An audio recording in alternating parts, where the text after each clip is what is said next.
Of psychology, we have finally reached the last piece of our unit study on research methods. So in this video, we are going to be taking a look at ethics in psychological research. Would you ever consider teaching someone to steal? Is that ethical? Is it ethical to inflict pain on someone because an authority figure told you to? Maybe it was a teacher or a parent or even a law enforcement officer. Is that ethical? And those are some of the questions that come to light in some of the experiments that have been done in psychology.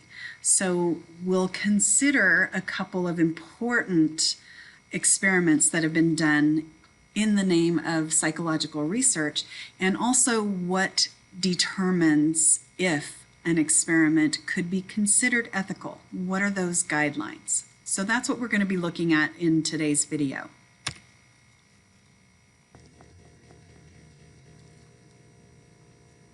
So this is kind of an unusual place to start. You've got one of the greatest, most highly regarded institutions of learning in the world, Stanford University, and yet there are these bars in front of it. And this is here to represent one of the most notorious experiments in psychology ever.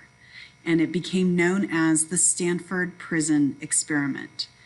And a psychologist, a world-renowned psychologist by the name of Zimbardo, created this experiment to test people's willingness to trust authority.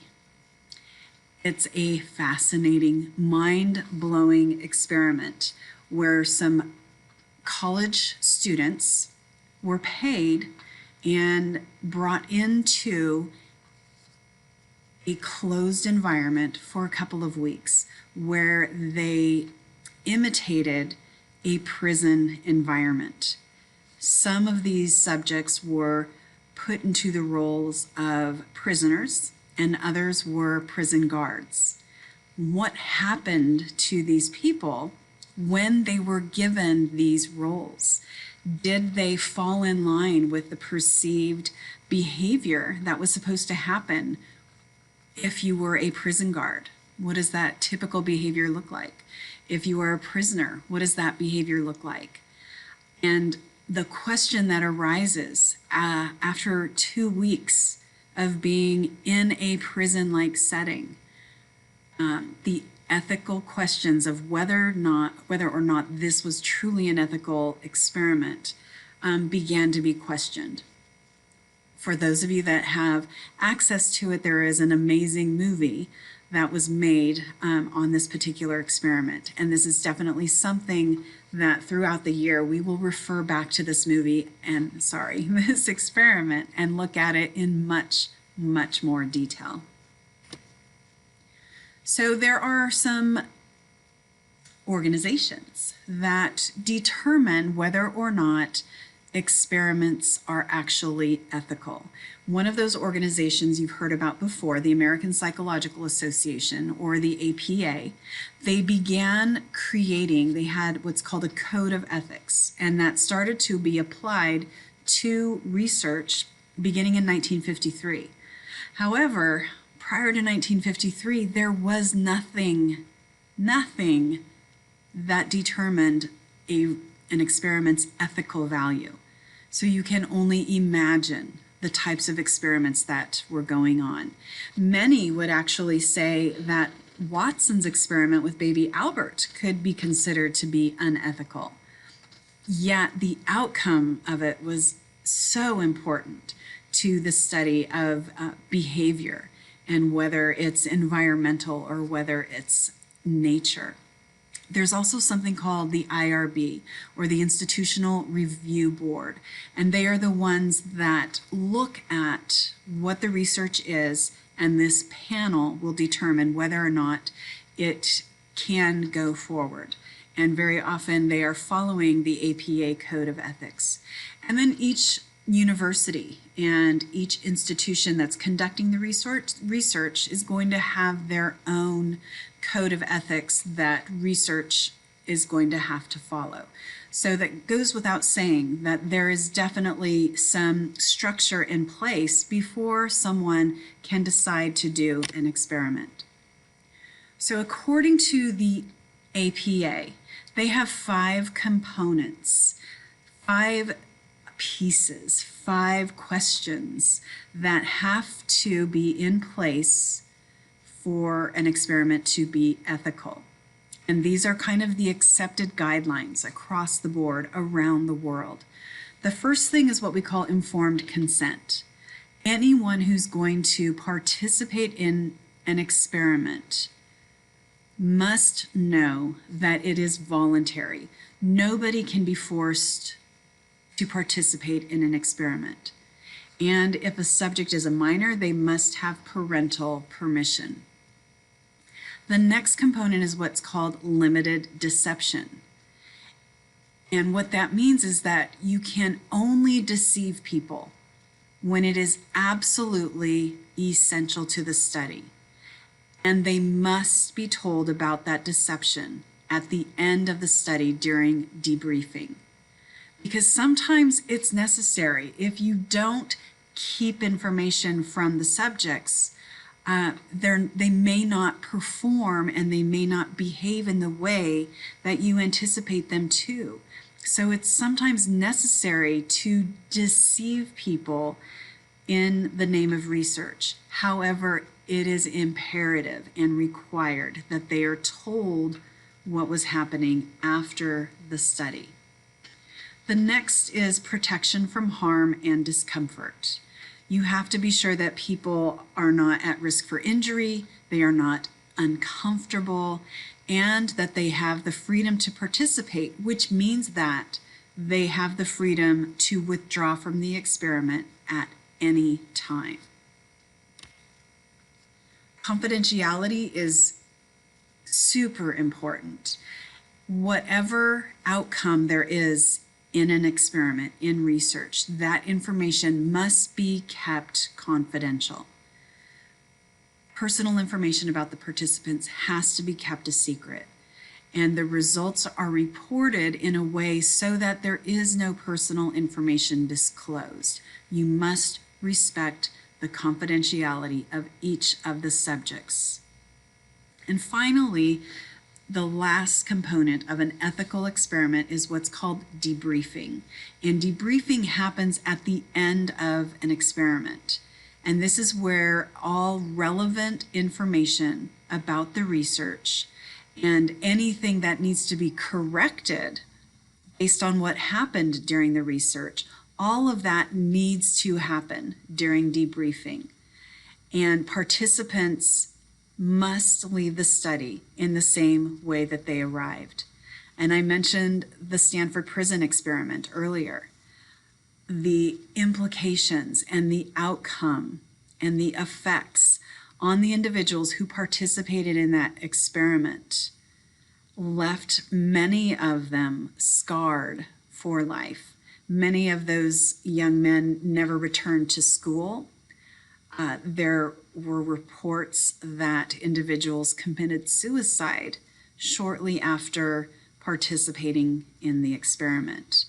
So again, these are highly important ethical standards that research is bound to follow.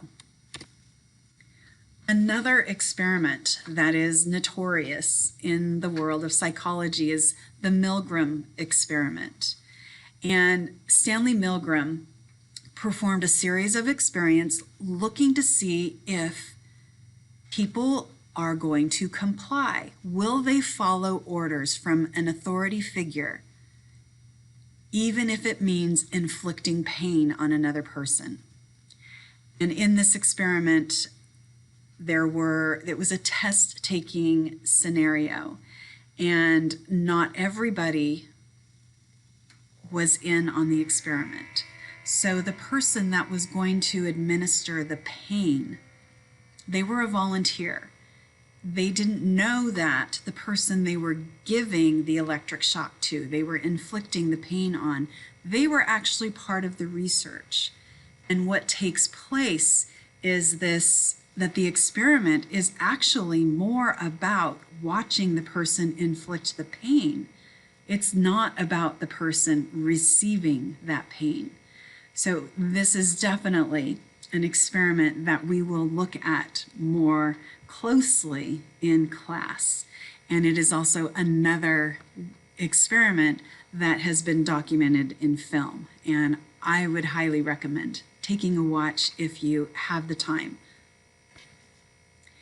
Consent forms are required. They need to go through and express that their participation is voluntary, and goes through different aspects of the experiment. And then this takes us around to the ethical considerations that have to be looked at when using animals. So much of what we know about human behavior we've gained by researching with animals. Their behavior is interesting, and it's very correlated and related to and applicable to human behavior. It is impossible or unethical sometimes to collect information from humans. And if you use animals, it must be deemed necessary to benefit human welfare. And there are very strict guidelines that dictate how animals involved in research must be cared for. So it can't be a question of whether or not this experiment is dangerous for human beings, and so we'll just perform it on animals. That's not the way it works. It has to be shown to be necessary to benefit the human race in order for that research to take place. And there's kind of a little acronym here in regards to what makes animal research ethical. And they're known as the ABCs of animal research. Is it appropriate, meaning there's nothing cruel and unusual? Is it beneficial, meaning it'll benefit human psychological research? And is it caring? Are they caring for the animal's well-being while doing this research? And so again, those ethical guidelines and those entities that determine if something is ethical, the American Psychological Association and their codes of ethics. And in AP Psychology, we may have our own ideas about whether or not something is ethical. But for AP Psychology, you want to always compare things to the standards that the American Psychological Association has established. So be sure that you are familiar with those 5 guidelines, and be careful not to inflict and insert your own ethical beliefs about certain types of research. So we've covered a lot in research methods, and there's a lot of terminology. And there is one additional random term that I'm going to throw into this video that's not necessarily associated with ethics. And the term is what we call illusory correlation. And if something is an illusion, we think it's there, but it's not really there. And so that's the idea of an illusory correlation. When we see an association between 2 variables, when they aren't actually associated. And I think you'll get what this means as you look at these examples. So a child forms the belief that all teachers are nice, so that when she meets a teacher, she automatically trusts that teacher. Is this close to availability heuristic? Yes, but we make these correlations first in our minds, and then that leads us to some of these heuristics that we can apply to solving problems.